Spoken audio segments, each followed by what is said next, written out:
أعوذ بالله من الشيطان الرجيم بسم الله الرحمن الرحيم إن الذين هم من خشية ربهم مشفقون والذين هم بآيات ربهم يؤمنون والذين هم بربهم لا يشركون والذين يؤتون ما آتوا وقلوبهم وجلة أنهم إلى ربهم راجعون أولئك يسارعون في الخيرات وهم لها سابقون صدق اللہ العظیم۔ یہ سورہ مومنون کی آیت نمبر 57 سے آیت نمبر 61 تک 5 آیتیں آپ حضرات کے سامنے پڑھی گئی۔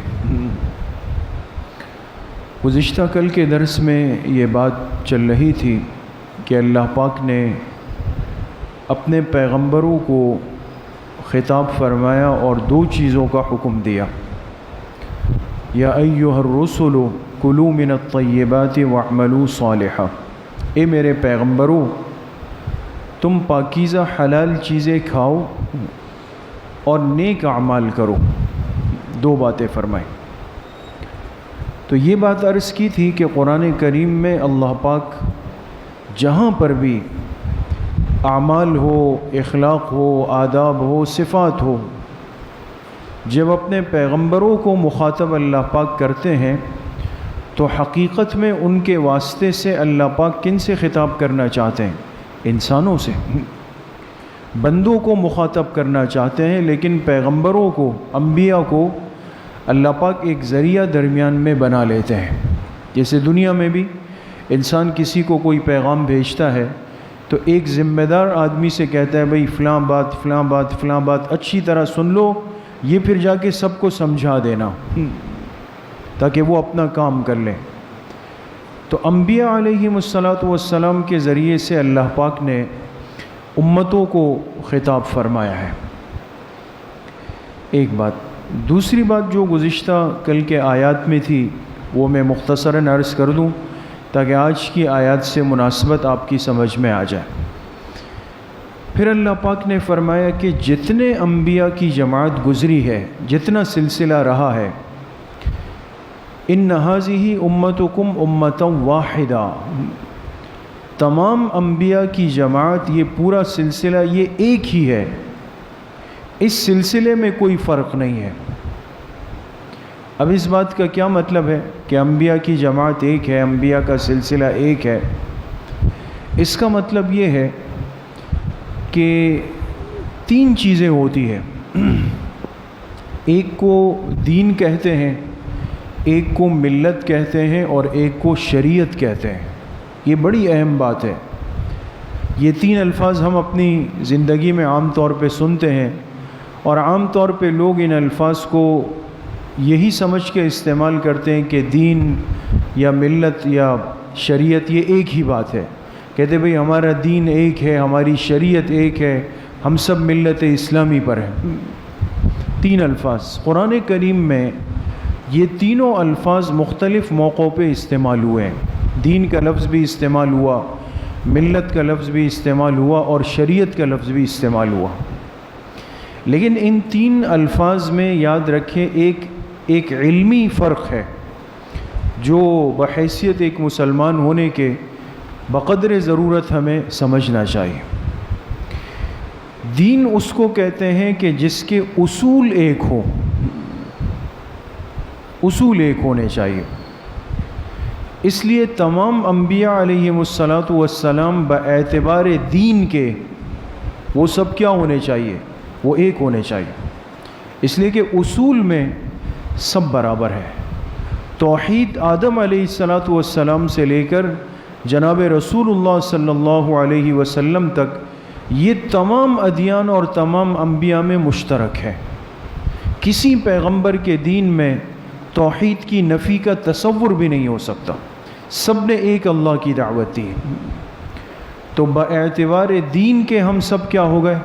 ایک ہو گئے۔ تو دین اس کو کہتے ہیں جہاں اصول ایک ہوتے ہیں کہ توحید ہے، شرک نہیں ہے۔ ملت اس کو کہتے ہیں کہ جس کے کلیات ایک ہو. کلیات اس کو کہا جاتا ہے کہ وہ صفات اور وہ خوبیاں جو اللہ نے پوری انسانیت کی طرف بھیجی ہے، اور اس کا تذکرہ اللہ پاک نے سورہ انعام کے اندر فرمایا ہے. وہ کیا کیا چیزیں ہیں؟ والدین کے ساتھ حسن سلوک ہے، حرام کھانا، مردار کھانا، یتیموں کا حق کھانا، کسی کے ساتھ بے انصافی کرنا. یہ ساری چیزیں تمام ادیان میں، تمام انبیاء کے اندر منع ہے. ایسا نہیں ہے کہ نعوذ باللہ کہ مردار کھانا اس امت کے لیے منع ہے اور عیسائیوں کے لیے حلال تھا، یا والدین کے ساتھ حسن سلوک کا حکم اس امت میں تو ہے اور یہود میں نہیں تھا. ایسا نہیں ہے نا. تو صفات اور خوبیاں جو اللہ پاک نے دی وہ آدم علیہ السلام سے لے کر آخری پیغمبر جناب رسول اللہ صلی اللہ علیہ وسلم تک وہ تمام سلسلوں میں ایک ہے، اس میں کوئی فرق نہیں. تو امید ہے دو باتیں آپ لوگ سمجھ گئے ہوں گے. دو الفاظ کی وضاحت ابھی تک عرض کی. پہلا لفظ کیا عرض کیا؟ دین کا. دین کس کو کہتے ہیں؟ اصول ایک ہو، اس میں پورا سلسلہ ایک چلا ہے. اور دوسرا لفظ استعمال کیا ملت کا. ملت اس کو کہتے ہیں کہ جس میں کلیات یعنی اوصاف، اخلاق، آداب وہ سب ایک ہونے چاہیے. ان دو میں کوئی فرق نہیں ہوتا. تیسری چیز جو ہے وہ ہے شریعت. اور یہ شریعت وہ اللہ پاک کی طرف سے امور ہے کہ جس میں اللہ نے انبیاء علیہ السلام میں فرق رکھا. اس لیے اللہ پاک نے ثم جعلناک علی شریعۃ من الامر، حضور علیہ السلام کو خطاب کر کے فرمایا، اے میرے پیارے پیغمبر حبیب صلی اللہ علیہ وسلم، ہم نے آپ کو ایک خاص شریعت کا راستہ دیا ہے. شریعت میں پیغمبروں کا فرق ہوتا ہے. اور شریعت کس کو کہتے ہیں؟ حلال حرام اور جائز اور ناجائز کے فرق کو. بہت ساری چیزیں ایسی ہیں جو پچھلی امتوں کے لیے حرام تھی، اس امت کے لیے حلال ہے. اور بہت ساری چیزیں ایسی ہیں جو پچھلی امتوں میں جائز تھی، اس امت کے لیے ناجائز کی گئی. آپ سمجھ رہے ہیں؟ یہ جو فرق آیا ہے حلال اور حرام کا، جائز اور ناجائز کا، اس فرق کو کیا کہا جائے گا؟ شریعت کا فرق کہا جائے. تو دین ایک ہوگا، ملت ایک ہوگی، شریعت میں اللہ پاک فرق رکھ دیتے ہیں. یہی وجہ ہے کہ تمام امتوں کے اعمال میں، اعمال کے طریقوں میں، حلال اور حرام میں، پاکی ناپاکی میں، اس میں اللہ پاک نے فرق رکھا ہے اور اس میں فرق آ جاتا ہے. آپ سمجھ گئے؟ یہ تین چیزیں. یہ ذکر کرنے کے بعد پھر اللہ پاک نے فرمایا کہ جو بعض ذہن ایسے ہوتے ہیں کہ جن میں فساد ہوتا ہے، وہ کیا کرتے ہیں؟ وہ دین میں اور ملت میں، دو چیزیں جو شروع والی ہے جس میں فرق نہیں ہوتا، ان لوگوں نے اپنے دین میں اور اپنے ملت میں افتراق کیا، انتشار کیا، گروہ بنائے، جماعتیں بنائیں، فرقے بنائیں. فتقطعوا امرهم بینہم زبرا، انہوں نے اپنے دین کو، اپنے ملت کو ٹکڑوں ٹکڑوں کے اندر بانٹ دیا. حالانکہ دین ایک تھا، ملت ایک تھی، لیکن انہوں نے تفریق کر دی اور تقسیم پیدا کر دی. اور ایک بات میرے دوستوں بزرگوں یاد رکھیے گا، ایک بات تو کبھی پریشان نہیں ہوں گے کہ امت ٹوٹتی ہے جب انسان اصول اور کلیات کو چھیڑتا ہے. اور اگر فروعی مسائل میں بحث ہوتی ہے، اس سے کبھی امت نہیں ٹوٹتی.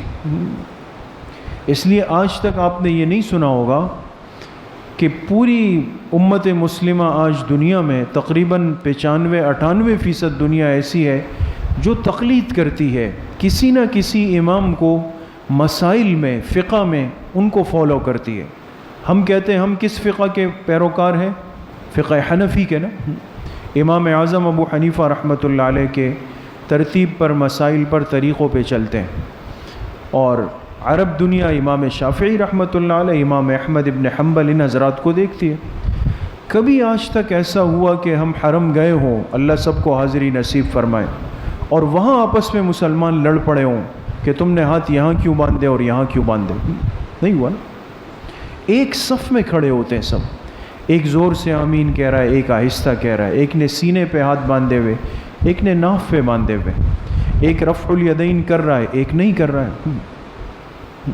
یہ ساری چیزیں ہوتی ہیں نا، لیکن اس پہ کوئی اختلاف نہیں ہوا، کسی نے ایک دوسرے کو برا بھلا نہیں کہا، گالی نہیں دی، کسی کا گریبان نہیں پکڑا، کسی پر نعرہ نہیں لگایا، کچھ بھی نہیں لگایا. کیوں؟ اس لیے کہ یہ فروعی مسائل ہے، اور یاد رکھیے مسائل کے اختلاف سے امت کبھی نہیں ٹوٹی ہے.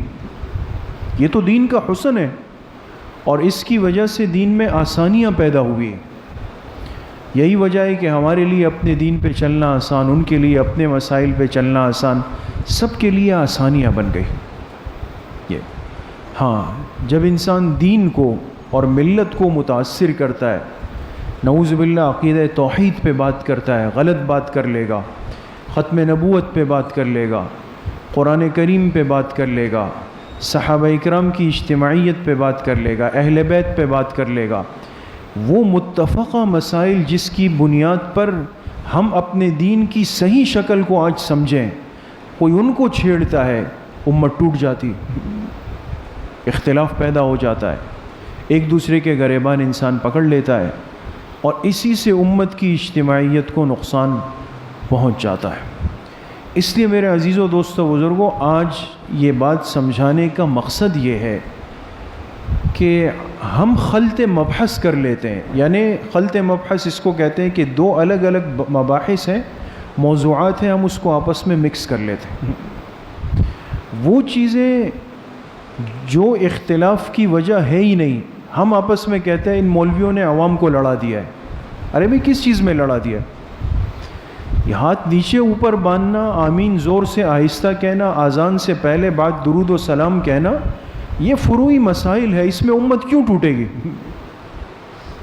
اس میں تو نہیں ٹوٹے گی. اس میں اگر کوئی کر رہا ہے تو وہ غلط کر رہا ہے اور ظلم کر رہا ہے. لہٰذا کرنے والا اپنی ترتیب پہ چلے، نہ کرنے والا اپنی ترتیب پہ چلے. میں نہ کر کے اپنے آپ کو صحیح سمجھوں، اس کو بھی حق پہ سمجھوں، وہ کر کے اپنے آپ کو صحیح سمجھے، مجھے بھی حق پہ سمجھے. بات صحیح ہے، یہ تھوڑی اختلاف کی باتیں.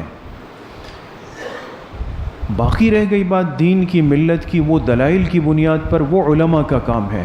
اس میدان میں ہمیں کبھی بھی اپنا پیر نہیں ڈالنا چاہیے، نہ اڑانا چاہیے، نہ ان مباحث پہ غور کرنا چاہیے، نہ ایسی موضوعات کی کتابیں لینی چاہیے کہ بھئی یہ کیا ہے، وہ کیا ہے، فلاں کیا ہے. اپنے دین کا بنیادی علم سیکھنا ہے اور اعمال صالحہ والی زندگی کو اختیار کرنا ہے. ہم اس چیز کے مکلف ہیں اور ہم اس چیز کے پابند ہیں.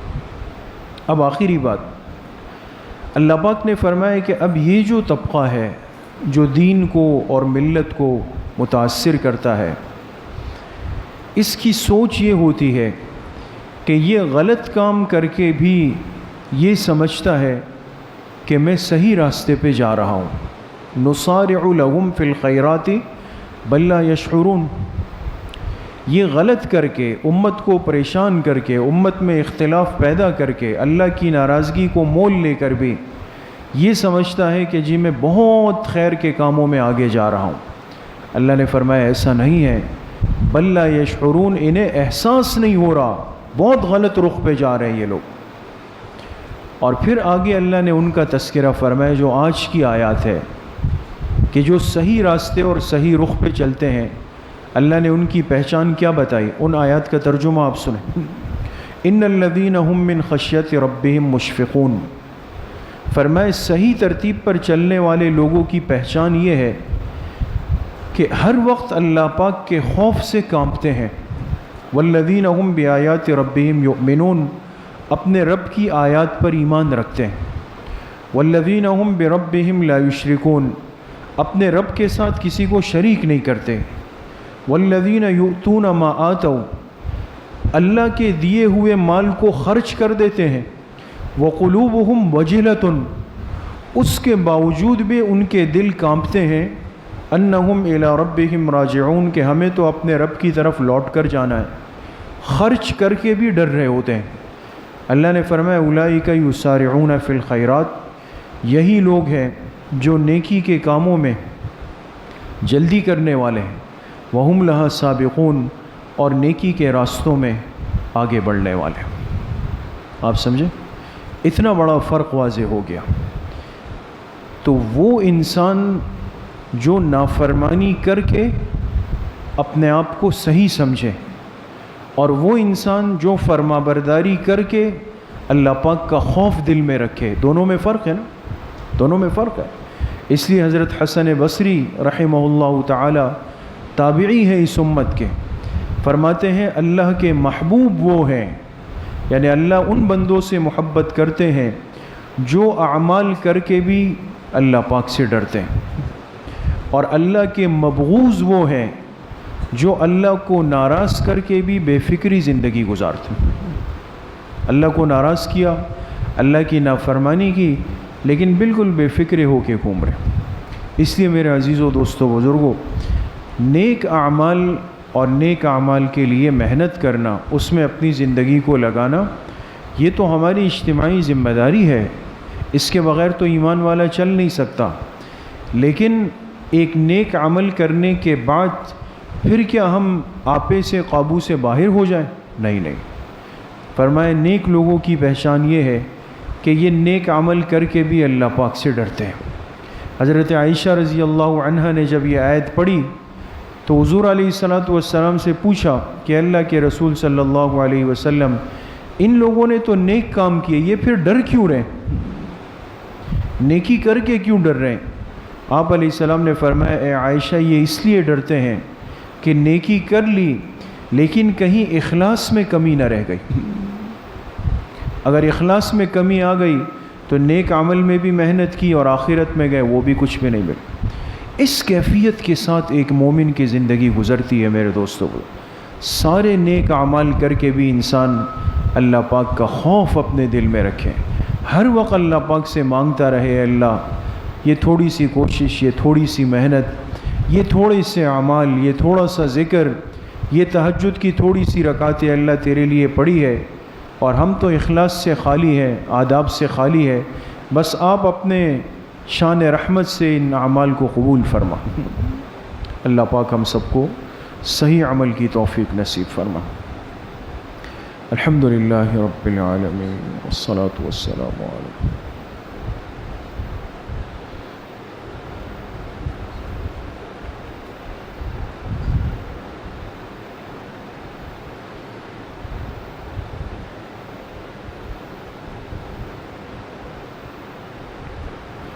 وصلی اللہ وسلم علی نبینا محمد وآلہ وأصحابہ اجمعین برحمتک۔